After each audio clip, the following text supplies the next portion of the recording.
welcome to this Zentangle Quickie. My name is Heather Hartwick Gladden. I'm a certified Zentangle teacher.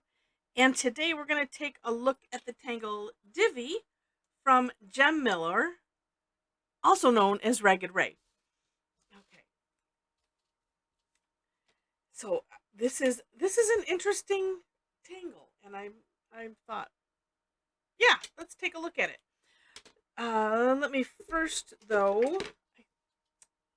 This one just is telling me it needs to have the four corners and a border. So this could fit into, of course, any shape that you have. I'm deciding which way I want to do it from. Oh, let's do it from this way. Okay. Whoops, and let me get it on the get it underneath the camera so you can see it. Okay. So this it starts off kind of with two S shapes. So wherever your base is going to be, it's going to form Y shapes. Um, and when I saw Divya, immediately I was thinking, yeah, like Divisi, which is what it's dividing. So I'm going to start just to the right side of center here and just kind of create an S shape coming up like this. And because I want, well, number one, I want you to be able to see, and then two, because let me move this microphone there. It's also easier for me to do this going upside down. Now, let me also mention, for whatever reason, every time I try it, I make just a little, I make this small here. When you look at Jem's step out and samples, which are, the link is in the description section under for more inspiration. Hers are a bit longer, so it's always an up to you type of thing. But it's like, create this nice S shape. This is the bottom of the Y, and then we will essentially aura that like this to either side. Part of me was thinking, because I was having trouble making this shape and having it be wide. And when I look at it this way, except for the first two, this kind of is like the onion dome type of shape, just yeah, very wide. But I think this is the way I'm doing it now. It's the best for my hand. Sometimes you have to find what's best for your hand, and go with it. Okay, then it's going to grow from here, and so maybe kind of in line here. And again, so we're repeating same shape. You could probably separate it as much as you want there.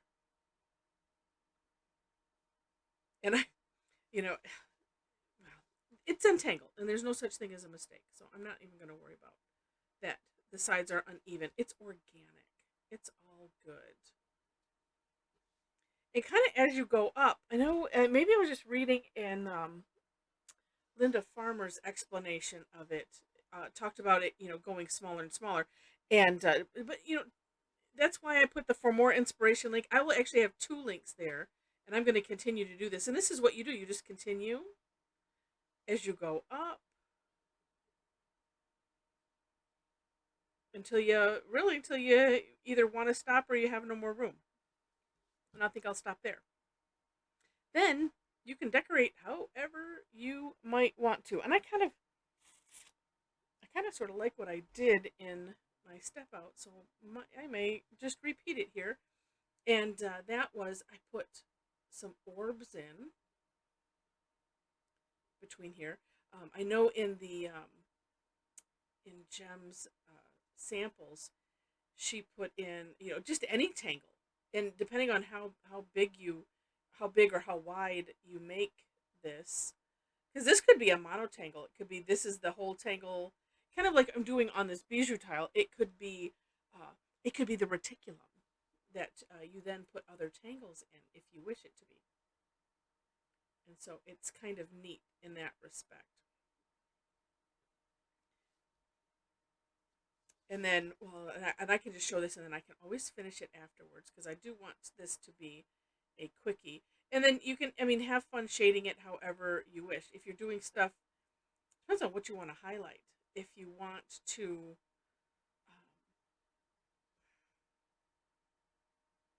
highlight, you know, this like Y shape, then, well, and I can do it in this one place right here.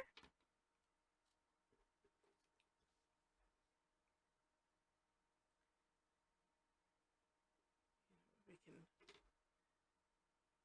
there. I had a tortillon handy right here. And just bringing that graphite down like so. And then, these, of course, they make me want to do a pearly type of shape. I think I had enough graphite on my tortillon. I could just leave it. So we'll just do like that. Yeah. And so you can continue that all the way.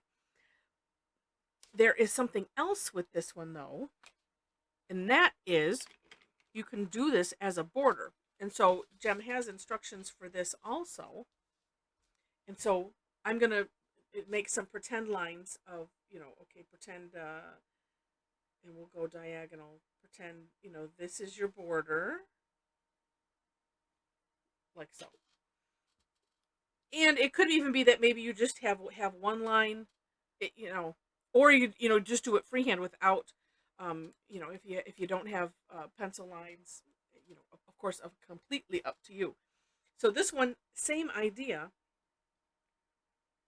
And although this, maybe because it's more contained and smaller, um, and the shape that Jem did hers in also, it was a little bit more, it was just different. So like this one kind of came up like that, and just a real nice arch.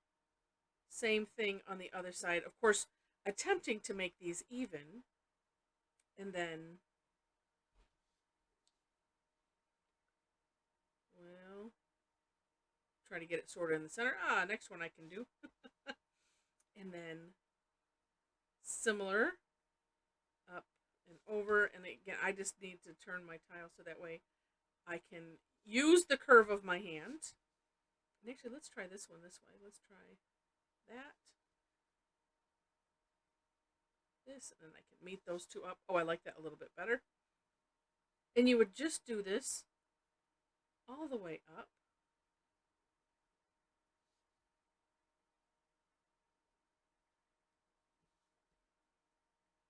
Another thing about turning your tiles, sometimes you see better. It's just, it's like, okay, this one, I got that one more in the center than these other two. And what, how to do that one this way? Now I don't remember. I'll have to watch the video to remember what I did. But like I said, this was a little bit different shaped than this, where this, this is more like a Y. This is a Y, but it's a different shape Y, just like different handwriting. And you have fun with it, and make it your own. Okay, so then she had some additional steps on this one. One was you could continue this out here. I'm just going to do these first. So continuing this and making it rounded.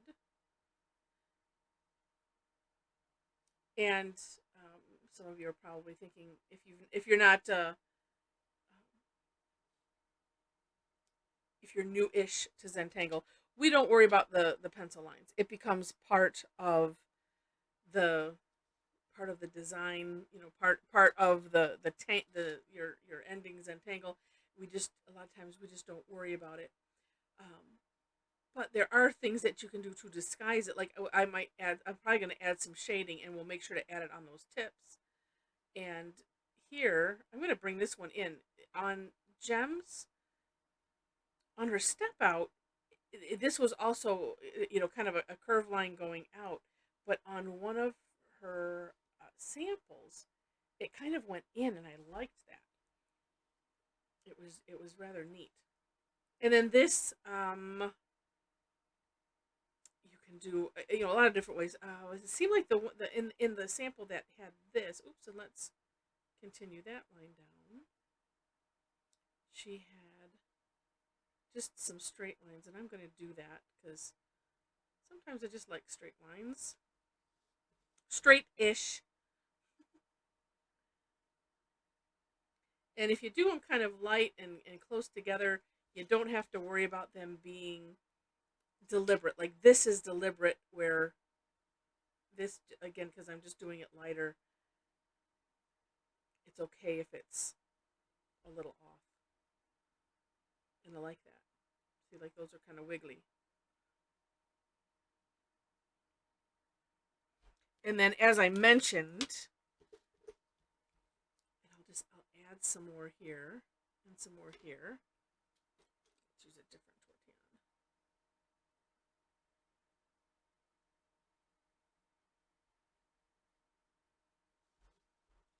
We can do like this, and then also, where it tucks in, and that we can make a little darker, maybe just for some extra contrast.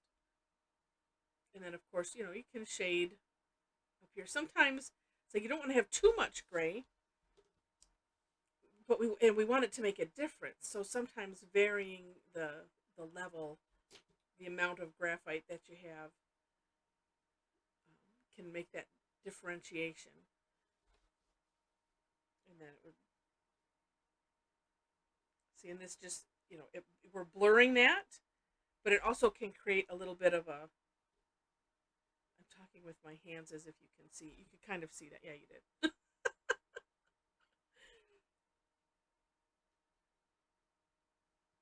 And could, yeah, so lots of playing that can happen. Actually, I'm going to bring this just down on this one side, just a little bit,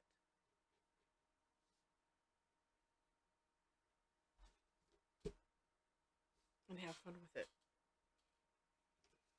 Oops, not with that. With this. It'll take a lot more shape as we add this part in. So the other thing too is you could shade the entire thing, and maybe it'll come. Well, I don't want to. Again, I don't want to add too much because that defeats the purpose, because it becomes then all gray, and we don't want that.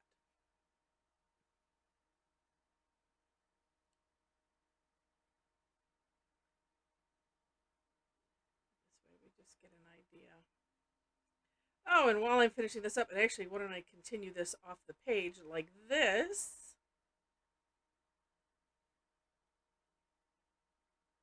That just helps finish it up. So, interesting tangle. A couple different looks, same tangle, neat ideas. And again, do take a look at the For More Inspiration link so you can see all of Jem's gorgeous work, and get some extra ideas for how you might play with this. And if you enjoyed it, and I certainly hope that you did, would love to have a like, share, subscribe, all of that. Leave comments. And if you liked it enough, well, especially if you liked it enough to see more, I appreciate any subscriptions. I appreciate any and all of those actions, as it helps the algorithm stuff. If you are interested, below the step out links in the description section are ways to connect with me. So I have a link to my website where you can find classes, links if you want Zentangle original supplies. You can order them from me. I also have a affiliate links with Dick Blick, and I'll be getting Amazon on there soon. And that kind of stuff is like, if you're going to shop anyway, I certainly, and you wish to help a tangler keep the lights on. Feel free to shop through those links, because that does help me out a little bit. So, and I appreciate that. Like I said, if you're going to shop anyway, why not? And I do teach classes every week, almost twice a week. Just depends on the week. A lot of them are free, and I do have a couple a month that are paid. I also have a subscription membership club. So if you come join me for free, if you like it enough, that you're gonna at least either do a class a month, or that you don't mind having access to the replays for them, because I do at least 2 classes a month, so the cost of the membership is basically one class. So anyway, take a look at it, and join us for free. Come and have fun with us. We've all decided that we can't have too many friends that tangle. We always need to have more. So with that, as I finish this up here, whoops, let's get it this way. All right. Thanks so much for watching, and I wish you happy tangling.